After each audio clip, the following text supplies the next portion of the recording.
Hello hi ಎಲ್ರಿಗೂ ನಮಸ್ಕಾರಗಳು. The magician triple ಟ್ಯಾರೋಡ್ಗೆ ಸ್ವಾಗತ. ಯಾರೆಲ್ಲ ನನ್ನ ಚಾನಲ್ನ ಲೈಕ್ ಶೇರ್ ಸಬ್ಸ್ಕ್ರೈಬ್ ಮಾಡ್ತಾ ಇದ್ದೀರೋ ಎಲ್ರಿಗೂ ಕೂಡ ಧನ್ಯವಾದಗಳು. ಇದು ಈ ಶಿವರಾತ್ರಿ ಹಬ್ಬದ ನಂತರ ನಿಮ್ಮ ಜೀವನಕ್ಕೆ ಏನು ಬದಲಾವಣೆಗಳು, ಏನು ಯಶಸ್ಸು, ನೀವು ಅಂದ್ಕೊಂಡಿರುವಂಥ ಕೆಲಸಗಳು ಆಗ್ತಾ ಇದೆಯಾ ಅಂತ ನೋಡೋಣ. ಏನು ಗೈಡೆನ್ಸ್ನ ಶಿವಪ್ಪ ಕೊಡ್ತಾ ಇದ್ದಾರೆ, ಏನು ಮಾಡ್ತಿದ್ದಾರೆ, ನಿಮಗೆ ಯಾವ ರೀತಿಯ ಬ್ಲೆಸ್ಸಿಂಗ್ಸನ್ನು ನೀಡ್ತಾ ಇದ್ದಾರೆ ಈ ಶಿವರಾತ್ರಿಯ ನಂತರ ಅಂತ ನೋಡೋಣ. ಈ ರೀಡಿಂಗ್ನ ನೋಡ್ತಾ ಇರುವಂಥವ್ರಿಗೆ ಯಾವ ರೀತಿಯ ಶಿವಪ್ಪನ ಕಡೆಯಿಂದ ಬ್ಲೆಸ್ಸಿಂಗ್ಸ್ ಇದೆ, ಏನು ಬ್ಲೆಸ್ಸಿಂಗ್ಸ್ನ ಕೊಡ್ತಾ ಇದ್ದಾರೆ ಅಂತ ನೋಡೋಣ. ಇದರಲ್ಲಿ ಒಂದಿಷ್ಟು ಮಾತ್ರ ನಾನು ಸೆಲೆಕ್ಟ್ ಮಾಡ್ತೀನಿ, ಅದರಲ್ಲಿ ಏನಾದರೂ ಆಗಿರ್ಬೋದು. ಸಾರಿ, ಎರಡಿದೆ.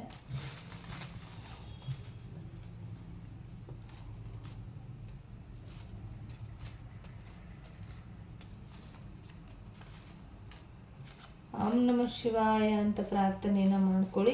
ಶಿವನ ಬ್ಲೆಸ್ಸಿಂಗ್ಸ್ ಏನಿದೆ ಅಂತ ನೋಡೋಣ.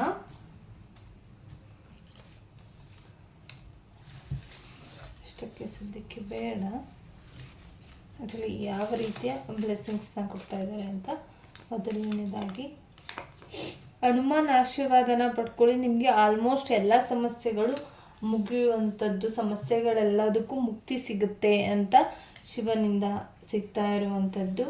ಮತ್ತು ಕಾಲಭೈರವ ಸ್ವಾಮಿಯವರನ್ನು 11 ಟೈಮ್ಸ್ ಡೈಲಿ ಕಾಲಭೈರವ ಅಷ್ಟಕವನ್ನು ಹೇಳ್ಕೊಡೋದ್ರಿಂದನೂ ಕೂಡ ನಿಮ್ಮ ಸಮಸ್ಯೆಗಳಿಗೆ ಒಂದು ರೀತಿ ಮುಕ್ತಿ ಸಿಗುತ್ತೆ ಅಂತ. ಕೆಲವರಿಗೆ ಇಲ್ಲಿ ಸಾಲಬಾಧೆ ಯಾರಿಗೆ ಕಟ್ತಾ ಇದೆ, ಆ ಸಾಲಬಾಧೆ ನಿವಾರಣೆ ಆಗುತ್ತೆ.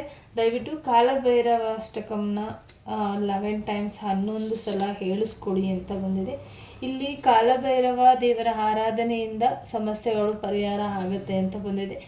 ಯಾಕೆಂದರೆ ಶಿವಪ್ಪ ಒಂದು ಸ್ವಲ್ಪ ಶಾಂತ ರೂಪದವರು.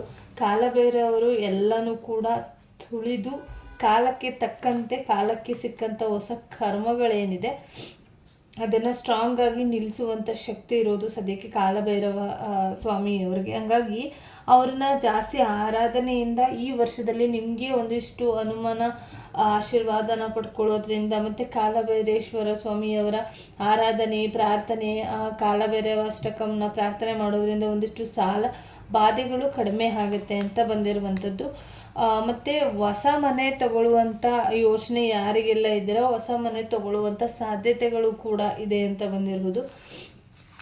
ಈ ವರ್ಷದಲ್ಲಿ ನಿಮಗೆ ಹೊಸ ಮನೆ ತಗೊಳ್ಳುವಂಥ ಒಂದು ಬ್ಲೆಸ್ಸಿಂಗ್ಸ್ ನಿಮಗೆ ಸಿಗ್ತಾ ಇದೆ ಅಂತ ಬಂದಿರುವಂಥದ್ದು.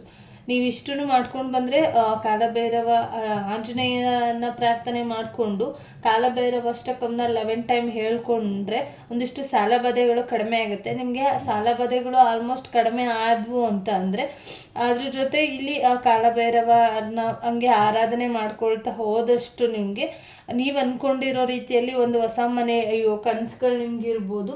ಆ ಕನಸು ನಿಮಗೆ ನನಸಾಗುತ್ತೆ ಅಂತಲೂ ಕೂಡ ಇಲ್ಲಿ ಬರ್ತಾ ಇರುವಂಥದ್ದು.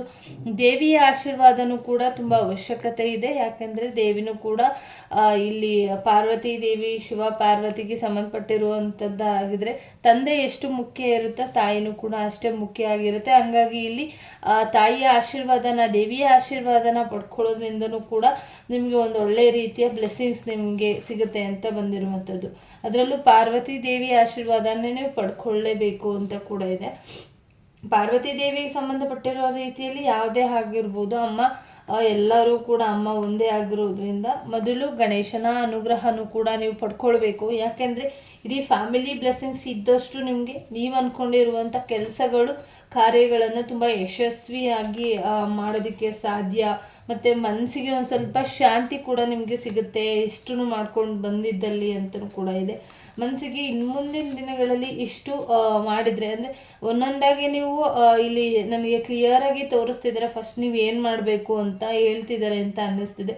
ಈಗ ಒಂದೊಂದಾಗಿ ಮತ್ತು ಕಾಲಭೈರವ ದೇವರ ಆರಾಧನೆ ಮಾಡೋದ್ರಿಂದ ಒಂದಿಷ್ಟು ನೆಗೆಟಿವಿಟಿ ಕೂಡ ದೂರ ಆಗ್ಬೋದು. ಆವಾಗ ನಿಮಗೆ ಒಂದು ರೀತಿಯಲ್ಲಿ ಒಂದಿಷ್ಟು ಸಮಸ್ಯೆಗಳು ಮುಗಿತಾ ಗಣೇಶನವರೆಗೂ ಬಂದು ನಿಮ್ಮ ವಿಘ್ನಗಳನ್ನ ನಿವಾರಣೆ ಮಾಡಿಕೊಂಡು ಮನಸ್ಸಿಗೆ ಶಾಂತಿ ಸಿಗೋದಾಗಿರ್ಬೋದು, ಧನ ಪ್ರಾಪ್ತಿ ಆಗ್ಬೋದು. ನಿಮ್ಮ ಜೀವನಕ್ಕೆ ಒಂದು ರೀತಿಯಲ್ಲಿ ಶಿವನಿಂದ ಸಿಗ್ತಾ ಇರುವಂಥ ಗೈಡೆನ್ಸ್ ಇದಾಗಿರುತ್ತೆ. ನಿಮ್ಮ ಜೀವನಕ್ಕೆ ಒಂದು ರೀತಿಯಲ್ಲಿ ಇಲ್ಲಿ ಬಂದಿರೋದು ಹೊಸ ತಿರುವು. ಮನಸ್ಸಿಗೆ ಶಾಂತಿ ಸಿಗುತ್ತೆ. ನೆಕ್ಸ್ಟು ಧನಪ್ರಾಪ್ತಿ ಇದೆ. ನೆಕ್ಸ್ಟು ನಿಮ್ಮ ಜೀವನಕ್ಕೆ ಒಂದು ಹೊಸ ತಿರುವು ನಿಮ್ಮ ಜೀವನಕ್ಕೆ ಬರುವಂಥ ಸಾಧ್ಯತೆಗಳು ಕೂಡ ಇದೆ. ಹಾಗಾಗಿ ಇದನ್ನು ನಾನು ಇಲ್ಲಿ ನಾನು ಯಾವುದೇ ರೀತಿ ನಿಮಗೆ ಗೊತ್ತಿದೆ, ಯಾವುದು ನಾನು ಮಿಕ್ಸ್ ಮಾಡ್ತಾ ಇಲ್ಲ, ಬಟ್ ಕರೆಕ್ಟಾಗಿ ನಮಗೆ ಆನ್ಸರ್ನ ಶಿವಪ್ಪ ಅವರು ಕೊಡ್ತಾ ಇರುವಂಥದ್ದು ತುಂಬ ಖುಷಿ ಆಗುತ್ತೆ. ಮತ್ತು ನಿಮ್ಮ ಕರ್ಮಗಳ ಫಲಗಳು ಇದ್ದೇ ಇರುತ್ತೆ ಅಂತಲೂ ಕೂಡ ಅವರು ಹೇಳ್ತಿದ್ದಾರೆ. ಯಾಕೆಂದರೆ ಎಲ್ಲನೂ ಮಾಡಿಬಿಟ್ರೆ ನಾನು ಸರಿ ಹೋಗುತ್ತಾ ಅಂತ ಕೆಲವರು ಅಂದ್ಕೊಳ್ಬೋದು.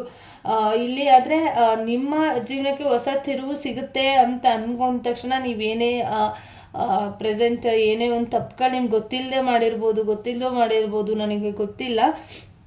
ಬಟ್ ಇಲ್ಲಿ ನಿಮ್ಮ ಕರ್ಮ ಫಲಗಳು ನಿಮಗೆ ಸಿಗುತ್ತೆ. ಅಂದರೆ ಒಳ್ಳೆ ಕರ್ಮಗಳನ್ನು ನೀವು ಮಾಡಿದ್ದೀರಾ ಅಂದರೆ ಖಂಡಿತವಾಗ್ಲೂ ಕೂಡ ನಿಮಗೆ ಒಳ್ಳೆ ಕರ್ಮಗಳು ಸಿಗುತ್ತೆ. ಅದ್ರ ಜೊತೆ ಕೆಟ್ಟದ್ದು ಮಾಡಿದ್ರೂ ಕೂಡ ದಯವಿಟ್ಟು ಪಶ್ಚಾತ್ತಾಪ ಪಡ್ಕೊಳ್ಳಿ. ಯಾಕಂದರೆ ಪಶ್ಚಾತ್ತಾಪಕ್ಕಿಂತ ಶಿಕ್ಷೆ ಇನ್ಯಾವುದೂ ಇಲ್ಲ. ಹಂಗಾಗಿ ನಿಮ್ಮ ಕರ್ಮಗಳು ಏನಿದೆ, ಅದು ಏನು ತಪ್ಪಾಗಿದೆ ಅದ್ರ ಕಡೆ ಹೆಚ್ಚು ಗಮನ ಕೊಟ್ಟು ಅದನ್ನು ಒಂದು ಸ್ವಲ್ಪ ಅವಾಯ್ಡ್ ಮಾಡಿಕೊಡಿ ನಿಮ್ಮ ಕರ್ಮಗಳನ್ನ. ಹೊಸ ಕರ್ಮಗಳಂದರೆ ಇಲ್ಲಿ ನಿಮ್ಮ ಜೀವನಕ್ಕೆ ಹೊಸ ತಿರುವುಗಳು ಬಂದ ತಕ್ಷಣ ನಿಮ್ಮ ಕರ್ಮ ಫಲಗಳು ಕೂಡ ನಿಮಗೆ ಒಳ್ಳೆ ರೀತಿಯ ಕರ್ಮಗಳು ಕೂಡ ನಿಮಗೆ ಸಿಗ್ಬೋದು. ಬಟ್ ನೆಗೆಟಿವಿಟಿ ಆಗಿರುವಂಥದ್ದು ಅಂದರೆ ನೆಗೆಟಿವ್ ಆಗಿ ನೀವೇನಾದರೂ ಬೇರೆಯವ್ರಿಗೆ ಸಮಸ್ಯೆಗಳನ್ನ ಮಾಡಿದರೆ ಅದು ಕೂಡ ನಿಮ್ಮ ಕರ್ಮ ಫಲಗಳಾಗಿ ಸಿಗ್ಬೋದು. ಮತ್ತು ಅದು ಏನಾದರೂ ಅಂತ ಕರ್ಮಫಲಗಳು ಅಂದರೆ ಇವಾಗ ಕೆಟ್ಟ ಕರ್ಮಗಳನ್ನ ಮಾಡಿದ್ದೀವಿ, ಗೊತ್ತಾಗ್ದೇ ತಪ್ಪುಗಳಾಗೋಗಿದೆ, ಏನು ಮಾಡೋದಪ್ಪ ಅಂತ ಯಾರಾದರೂ ಅಂದ್ಕೊಳ್ತಿದ್ರೆ ಬಿಲ್ವಪತ್ರೆನ ಶಿವಪ್ಪನಿಗೆ ಸಮರ್ಪಣೆ ಮಾಡಿ ಬಿಲ್ವಷ್ಟು ಥರ ಜಪ ಮಾಡ್ಕೊಳ್ಳೋದ್ರ ಮುಖಾಂತರ ನಿಮಗೆ ಒಂದಿಷ್ಟು ಏನು ಸಮಸ್ಯೆಗಳಿದ್ವು ಅಂದರೆ ಕರ್ಮಫಲಗಳೇನಿದ್ವು ಅದನ್ನು ಕೂಡ ಒಂದು ಸ್ವಲ್ಪ ದೂರ ಆಗುತ್ತೆ ಅಂತ ಬಂದಿರುವಂಥದ್ದು. ನೆಕ್ಸ್ಟು ಶಿವನ ಪ್ರಾರ್ಥನೆನ ಮಾಡ್ಕೊಳ್ಳಿ, ಖಂಡಿತವಾಗ್ಲೂ ಒಳ್ಳೆಯದಾಗುತ್ತೆ. ಯಾಕಂದರೆ ಶಿವಪ್ಪನಿಗೆ ನೀವು ಬಿಲ್ವಪತ್ರೆನ ಹಾಕೋದು ಇಡೋದು ಮತ್ತು ಬಿಲ್ವ ಸ್ತೋತ್ರನೂ ಕೂಡ ನೀವು ಅವ್ರಿಗೆ ಇಟ್ಟು ನಿಮ್ಮ ಅಂದ್ಕೊಂಡಿರುವಂಥದ್ದನ್ನು ಕೂಡ ಒಂದು ಪ್ರಾರ್ಥನೆ ಶಿವನಿಗೆ ಪ್ರಾರ್ಥನೆ ಮಾಡಿ, ನಾನು ಶಿವನಿಗೆ ಪ್ರಾರ್ಥನೆ ಮಾಡಿ ಅಂತ ಹೇಳಿಲ್ಲ, ಹಾಗಾಗಿ ಶಿವನಿಗೆ ಪ್ರಾರ್ಥನೆ ಮಾಡಿ ಅಂತ ಕೂಡ ಅವ್ರು ಹೇಳ್ತಿದ್ದಾರೆ. ಮತ್ತು ಆಧ್ಯಾತ್ಮಿಕದ ಕಡೆ ಹೆಚ್ಚು ಗಮನ ಕೊಡ್ತೀರಾ ಇನ್ನು ಮುಂದಿನ ದಿನಗಳಲ್ಲಿ. ಕೆಲವರು ಕೊಡ್ಬೋದು ಅಂತಲೂ ಕೂಡ ಬಂದಿರುವಂಥದ್ದು. ಹೆಚ್ಚು ಆಧ್ಯಾತ್ಮಿಕದ ಕಡೆ ಗಮನನ ಕೊಡೋದಕ್ಕೆ ಸ್ಟಾರ್ಟ್ ಆಗ್ತೀರಾ. ನಿಮ್ಮ ಜೀವನಕ್ಕೆ ಏನೇನು ಬರ್ತಾ ಹೋಗುತ್ತೆ ಎಲ್ಲವೂ ಕೂಡ ಸಾಲಬಾಧೆಗಳು ನಿವಾರಣೆ ಆಗೋದು, ಮನೆ ತಗೊಳ್ಳೋದು, ದೇವರ ಆಶೀರ್ವಾದನ ಪಡ್ಕೊಳ್ಳಿ, ಮನಸ್ಸಿಗೆ ಶಾಂತಿ ಸಿಗುವಂಥದ್ದು, ಧನಪ್ರಾಪ್ತಿ ಸಿಗುತ್ತೆ. ಮತ್ತು ಅದೆಲ್ಲ ನಿಮಗೆ ಸಿಕ್ಕಂಥ ಒಂದು ಜೀವನಕ್ಕೆ ಒಂದು ಹೊಸ ತಿರುವು ಸಿಗುವಂಥದ್ದು, ನಿಮ್ಮ ಕರ್ಮಫಲಗಳು ನಿಮಗೆ ಮತ್ತೆ ರಿಟರ್ನ್ಸ್ ಆಗುವಂಥದ್ದು, ಮತ್ತು ಅದರಿಂದ ಮತ್ತೆ ಮುಕ್ತಿ ಪಡೆಯೋದಕ್ಕೆ ನಿಮ್ಮ ಕರ್ಮಫಲಗಳನ್ನು ಮುಗಿಸೋದಕ್ಕೆ ಇಲ್ಲಿ ಬಿಲ್ವಷ್ಟೊತ್ತರ ಜಪ ಮಾಡಿ ಮತ್ತು ಶಿವನ ಪ್ರಾರ್ಥನೆ ಮಾಡಿಕೊಂಡ್ರೆ ಇಷ್ಟನ್ನು ಮಾಡ್ತಾ ಬಂದಷ್ಟು ನೀವು ಆಧ್ಯಾತ್ಮಿಕದ ಕಡೆ ಏನೂ ಇಲ್ಲ ಸದ್ಯಕ್ಕೆ, ಆಧ್ಯಾತ್ಮಿಕದ ಕಡೆ ಗಮನನ ಕೊಡ್ತೀರಾ ಅಂತ ಬಂದಿರುವಂಥದ್ದು. ಲಿಂಗಕ್ಕೆ ಜಲ ಸಮರ್ಪಣೆ ಮಾಡಿ, ಅದರಿಂದಲೂ ಕೂಡ ನಿಮಗೆ ತುಂಬಾ ಇಲ್ಲಿ ಒಳ್ಳೆ ಒಂದು ಆಧ್ಯಾತ್ಮಿಕಕ್ಕೆ ಒಂದು ಒಳ್ಳೆಯ ರೀತಿಯ ಒಂದು ಯಶಸ್ವಿ ಮಾರ್ಗ ಅಂತ ಕೂಡ ಇಲ್ಲಿ ಬಂದಿರುವಂಥದ್ದು. ಮತ್ತು ಇದಾದ ನಂತರ ಇಲ್ಲಿ ತಂದೆ ತಾಯಿಯ ಆಶೀರ್ವಾದನೂ ಕೂಡ ತುಂಬ ಅವಶ್ಯಕತೆ ಇದೆ. ಹಾಗಾಗಿ ತಂದೆ ತಾಯಿಯ ಆಶೀರ್ವಾದನ ಪಡ್ಕೊಳ್ಳಿ. ನಿಮ್ಮ ಆಧ್ಯಾತ್ಮಿಕದ ವಿಚಾರವಾಗಿ ಆಗಿರ್ಬೋದು, ಒಂದು ರೀತಿಯಲ್ಲಿ ಒಂದು ಒಳ್ಳೆಯ ರೀತಿಯ ಆಶೀರ್ವಾದನ ಅಂದರೆ ಎಲ್ಲದೂ ತುಂಬ ಅವಶ್ಯಕತೆ ಇರೋದ್ರಿಂದ ಒಂದು ಒಳ್ಳೆಯ ರೀತಿಯ ಆಶೀರ್ವಾದನ ಪಡ್ಕೊಳ್ಳಿ. ತಂದೆ ತಾಯಿ ಆಶೀರ್ವಾದ ಪಡ್ಕೊಂಡು ನೀವು ಅಂದ್ಕೊಂಡಿರುವಂಥದ್ದಕ್ಕೆಲ್ಲದನ್ನು ಕೂಡ ತುಂಬ ಒಂದು ಯಶಸ್ವಿಯ ಕೊನೆಯದಾಗಿ ಇಲ್ಲಿ ಯಶಸ್ವಿಯ ದಾರಿಯನ್ನು ಈ ವರ್ಷ ನೀವು ನೋಡ್ತೀರಾ. ಶಿವನ ಬ್ಲೆಸ್ಸಿಂಗ್ಸ್ನ ಪಡ್ಕೊಳ್ಳಿ, ತಂದೆ ತಾಯಿಯ ಆಶೀರ್ವಾದನ ಪಡ್ಕೊಳ್ಳಿ. ಗಣೇಶನ ಅನುಗ್ರಹನೂ ಕೂಡ ತುಂಬ ಅವಶ್ಯಕತೆ ಇದೆ. ಪಾರ್ವತಿ ದೇವಿಯ ಆಶೀರ್ವಾದನೂ ಕೂಡ ತುಂಬ ಅವಶ್ಯಕತೆ ಇರ್ಬೋದು. ಮತ್ತು ದೇವಿ ಅಂತಂದರೆ ನೀವು ನಂಬಿರುವಂಥ ದೇವಿ ಆಗಿರ್ಬೋದು. ಇಲ್ಲಿ ಪಾರ್ವತಿ ದೇವಿನೂ ಕೂಡ ಇದ್ದಾರೆ, ಮತ್ತು ದೇವಿಯ ಆಶೀರ್ವಾದನೂ ಇದೆ. ಅಂದರೆ ದೇವಿಯ ಆಶೀರ್ವಾದ ಅಂದರೆ ನೀವು ನಂಬಿರುವಂಥ ದೈವದ ಆಶೀರ್ವಾದನೂ ಕೂಡ ಇಲ್ಲಿ ಇರ್ಬೋದು. Thank you so much. ಎಲ್ಲರಿಗೂ ಕೂಡ ಒಂದು ಒಳ್ಳೆಯ ರೀತಿಯ ಸಮಸ್ಯೆಗಳು, ನಿಮಗೆ ಇದ್ದಂಥ ಸಮಸ್ಯೆಗಳೆಲ್ಲ ಒಂದು ಎಲ್ಲ ಮುಕ್ತಿಯಾಗಿ ನಿಮ್ಮ ಜೀವನಕ್ಕೆ ಒಂದು ಹೊಸ ಜೀವನ, ಒಂದು ಹೊಸ ನಿಮ್ಮ ತಿರುವು ನಿಮ್ಮ ಜೀವನಕ್ಕೆ ಬರಲಿ ಅಂತ ಆ ಶಿವನಲ್ಲಿ ಪ್ರಾರ್ಥನೆಯನ್ನು ಇಡ್ತಾ ಎಲ್ಲರಿಗೂ ಕೂಡ ಶಿವರಾತ್ರಿ ಹಬ್ಬದ ಹಾರ್ದಿಕ ಶುಭಾಶಯಗಳು. ಎಲ್ಲರಿಗೂ ಕೂಡ ಒಳ್ಳೆಯದಾಗಲಿ. ಶಿವಪ್ಪ ಎಲ್ಲನೂ ಕೂಡ ನಿಮ್ಮಲ್ಲಿ ಇದ್ದಂಥ ಒಂದಿಷ್ಟು ನೆಗೆಟಿವಿಟಿ ಆಗಿರ್ಬೋದು, ಸಮಸ್ಯೆಗಳಿರ್ಬೋದು, ಬಾಧೆಗಳಿರ್ಬೋದು, ಇದೆಲ್ಲವನ್ನು ತೆಗೆದುಹಾಕಲಿ. ಇದನ್ನು ಮಾಡ್ಕೊಂಡು ಬನ್ನಿ, ತುಂಬ ಯಶಸ್ಸು ನಿಮ್ಮ ಜೀವನಕ್ಕೆ ಕಾಯ್ತಿರುತ್ತೆ ಅಂತ ಹೇಳ್ತಾ ಈ ರೀಡಿಂಗ್ನ ಮುಗಿಸ್ತಾ ಇದ್ದೀನಿ. Thank you so much. ಎಲ್ಲರಿಗೂ ಕೂಡ ಒಳ್ಳೆಯದಾಗಲಿ. ಧನ್ಯವಾದಗಳು.